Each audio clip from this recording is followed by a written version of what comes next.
It didn't matter. Until it did. The humans were the newest species on the galactic scene. They were exceptional in many ways, due to having evolved on a deaf world. But they lacked something critical, something that had been viewed as an indicator of civilization since before the modern galactic senate existed. A psychic presence. Humans registered as a psychic void for all but the most psychically sensitive species. No one had an answer why, and the few who had an experience of human psychic presence reported a chaotic mess no one would believe came from a psychically active mind. Until it did. The Raiders broadcast their psychic call. You will submit. Every species responded the only way they could in the face of overwhelming psychic assault. Incoherent fear. Every species, that is, except the humans. In the void of psychic space, a voice roared back. Eat all the dicks! Many Sophons of the galactic community gave the same report about what happened. Armored figures wrought havoc through the Council space station.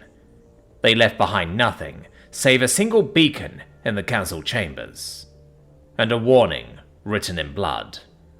This won't stop here. The human ambassador made a broadcast to the Council. Warned the Council to bolster their military might. Warned about what was going to happen when the Raiders returned. They had recognized something in the Raiders. Something they knew intimately from their own history. Perhaps because of the psychic contact. The humans withdrew from discussions about what to do. Withdrew from galactic politics. While they withdrew from politics, they committed themselves not just to their own military, but to service on Council military ships. They committed to building their fleets and spreading themselves through Council fleets, as if in preparation. It was at this time we finally looked at their history in depth. How it had gone unremarked for so long, I don't know. I doubt anyone can give you a real explanation, and any answer they offer would mostly be post hoc speculation. But when the Council examined the history of humanity and made the information public, the reaction was swift and nearly universal. Their history of brutality, their capacity for slaughter, was unrivaled in Council space. It horrified most who learned of it. Humans would bear the stigma of their past in the eyes of the Council species forever after. Of course, the humans withdrew even further when they realized most others feared them. They mostly socialized with other humans, but otherwise worked and carried on with their lives as they had before, just more isolated. The fear of other species, for their capacity to slaughter, for the brutality of their warriors, would never fade. And this didn't matter to them, wouldn't matter to anyone, until one day it did.